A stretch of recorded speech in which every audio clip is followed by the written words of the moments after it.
On. Okay, Julie. I'm setting the timer right now for 13 minutes. Okay. So for this week, the prompt is to focus on public leadership and leadership in a crisis. We'll be discussing ways that we believe organizations can prepare leaders at all levels to respond in a crisis, considering in the discussion the communication issues faced by BP in the spill. Um, did anyone want to start? Should I start off with this? Okay. I think a lot of what I've said over the last like 2 weeks is pretty relevant to leadership in a crisis regarding Wells Fargo situation, because the head of that entire firm is who everyone's pointing the finger at regarding the practices that have been unfolding over the last couple of weeks.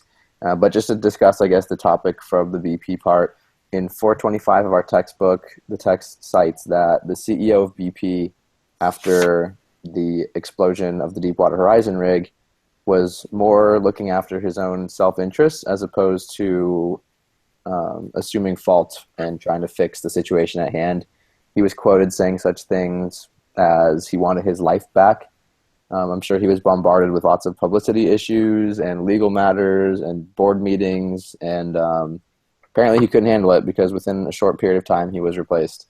So there was a lot going on, and a lot of people made fun of him. I know South Park had like a bit on mocking the CEO for how bad he was at apologizing and owning up to the issue. And so that was kind of interesting to read on. And then also, if we flip to page, sorry, I forget exactly where it was. It was about owning up, evading responsibility. The next page, 427. And just kidding, it's under denial. It talks about how the Deepwater Horizon well, as well as Transocean Corporation and BP, they were all just blaming each other as opposed to trying to help the people that were killed, the families, and the environment. And so, really, it's focusing on just the overall leadership of how these situations occur, and how they're managed. So, for my situation, John Stumpf, the CEO of Wells Fargo, I mean, I'm sure people have now seen like how he got grilled by different political parties, and how it's been a problem. I've got a close friend of mine that just joined the firm like 2 months ago, and he's been saying they completely restructured their incentive compensation plan, and they're making a lot of adjustments and changing things regarding, I guess, their entire firm culture, which I think, after my experience there, is an absolute necessity. There was one part in our book that I thought was interesting, and it breaks down crisis types. So this is on page 411.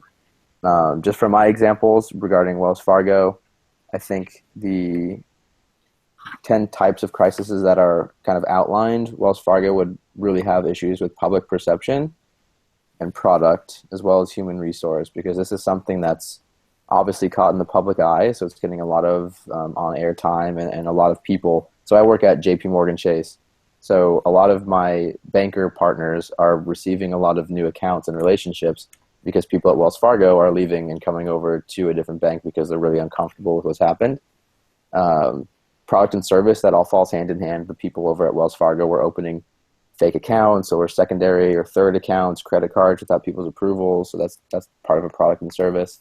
And then human resource. I think this is a big problem for the situation, because the district managers of the firm were the ones that were literally directing the branch employees to do these kind of operations, and then they would just fire whole branches at a time and replace them to kind of wipe their hands clean.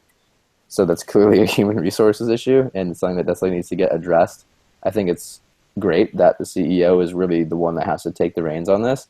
I'm just going to be very surprised to see like if he even gets in trouble and what really happens. So I guess we'll see. But those are the main points I wanted to point out. We've got about 8 minutes and 50 seconds left. So whoever wants to go next, take it I away. can go I next. can Cool. definitely. All Oh, right. go ahead.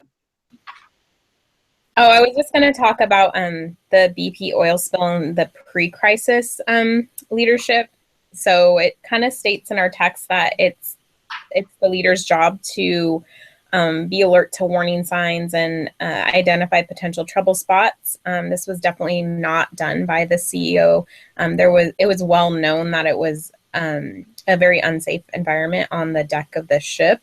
Actually, days before the explosion happened, they were cited for a bunch of safety violations. And then back to Julian's point in terms of being a good spokesperson and dealing with and communicating. The CEO downplayed the environmental impact and the impact to the people that around the Gulf. In the meantime, it spread to over 780 million gallons before they even were able to seal off the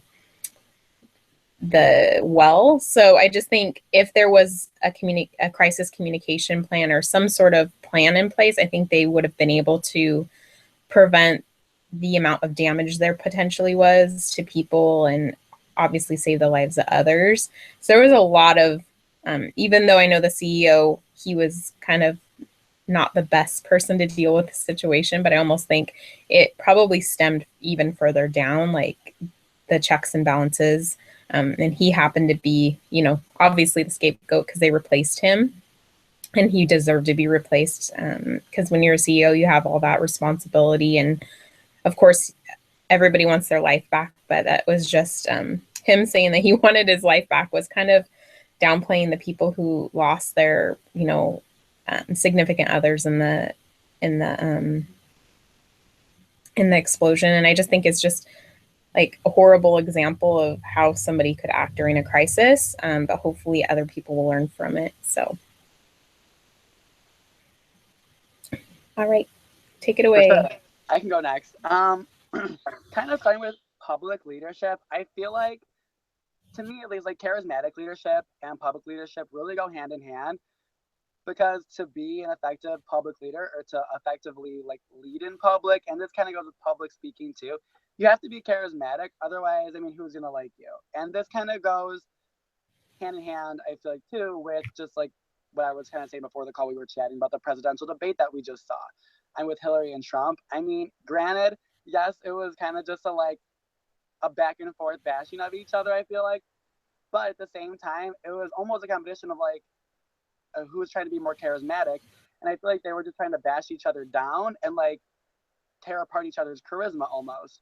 So I just feel like that goes really hand in hand. And with crisis leadership and training your managers to do well in crisis, I feel like the biggest thing is like remaining calm. And I feel like as simple and as like basic and as 101 as that sounds, like that's the biggest thing, because if you as like a leader or a manager aren't going to be calm and handle the situation with what it appears to be ease, you're just gonna freak out your team members, and like as such case in the BP oil spill, if you're not like don't remain calm and provide like the public or your team with a solution quickly, then I mean they're just gonna think the worst, and it's gonna blow up like how BP blew up.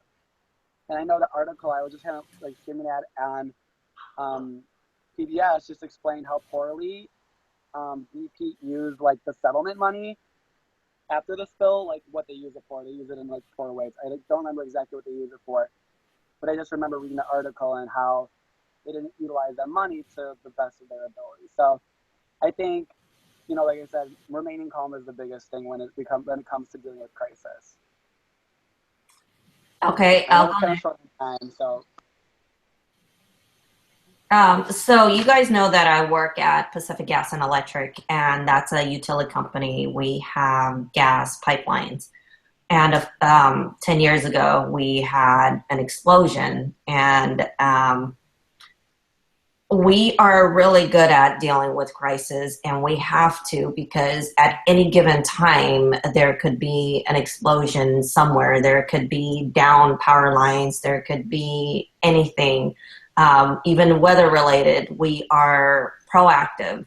So the way we normally plan for crisis, we've learned from past experience, is you really have to have drills. You have to exercise. You have to have these company exercise regularly to get everyone involved. So from the top CEO, they will have a role, to even me as administrative assistant, answering the media lines, routing calls.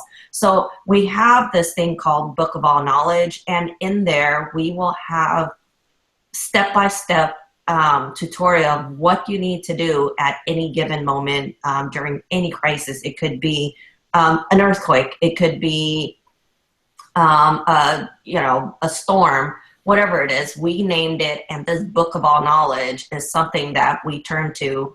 And we have a department called our Emergency Operations Center, and at every workstation we have this book of all knowledge, and we swear by that. My VP is the Chief Communications Officer, and quarterly he meets with all other utility chief communication officers, and we talk about this. Like when there's a hurricane in Florida, we learn from them. Anything we can, anything we can learn from their drill or real exercise, we incorporate that in our book of all knowledge. So I think, definitely having everything documented, having everyone know their role, what they need to do in when crisis happens. And I also said, with the public, you have to be proactive, provide them as much information as possible. So every storm season, if we know that there's going to be a major storm coming, we always activate our Emergency Operations Center, and we're always proactive at reaching out to all the news stations to give them outage information, restoration information. So I think dealing with the public, as long as you're proactive, they're very appreciative. And even as a customer ourselves, we want to know as much information as possible. And whenever there's a crisis, like the fire a year ago, we put customer first, regardless who's at fault. If it's our company at fault or whatnot, we put the customer first, and we let the California Public Utility handle all the investigations. But for us, it's always customer first. That's it.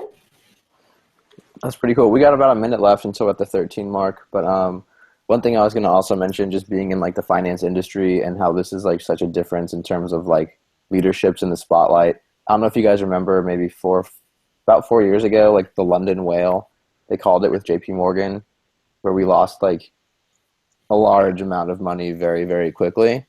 And the publicity was all that it was like banks are stealing and they don't know what they're doing and they're not heavily regulated. When really it was just a lot of analysts that made some incredibly bad judgment calls regarding hedge derivatives, which is like something that like most of the people that read these newspapers wouldn't even understand.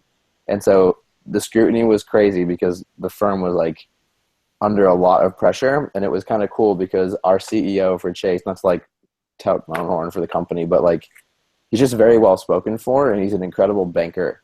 And so like he understands finance, but more importantly, he's able to communicate to people like on a very, very, sorry, I'm just muting the timer, on a level that's not just really like arrogant, like I know more than you do and I'm just like obnoxious and incredibly smart, which is cool because it's refreshing to when like regular people are hearing these things and they kind of see what leadership that he's instilling into the firm, and he takes ownership and then he moves on and implements it. And then from the inside, his Chase is always in the headlines getting sued for something. So there's a lot of information that comes to us. And they always just talk about like, hey, this is what happened. This is what's going to go on going forward. This is like the new changes or policies that we're going to make, in hopes that everything else is going to just kind of smooth over. So it's interesting when you work for such a large company, if it's focused on communicating with all different levels of their employees, it's kind of refreshing because, again, I've had experience at other companies in the same industry where it was definitely not that way. And it was just like terrifying. Like, would today be the day that like HR comes and just completely shuts down the region? Like, it's a horrible, horrible way to spend your career. So we're at 14 minutes. Does anyone want to end with anything else? No, I think we're good to go. Or anyone else, Dominique or Jolene? I'm good. I think we're good. All right. Well, this is the last one, guys. So it's been awesome. Thank you for all your help and everything this term. I'll miss our Sunday hangouts. Yeah. Yep. Miss you guys. We'll talk soon. Bye, Take care, guys. guys. Bye. Miss you guys. Bye.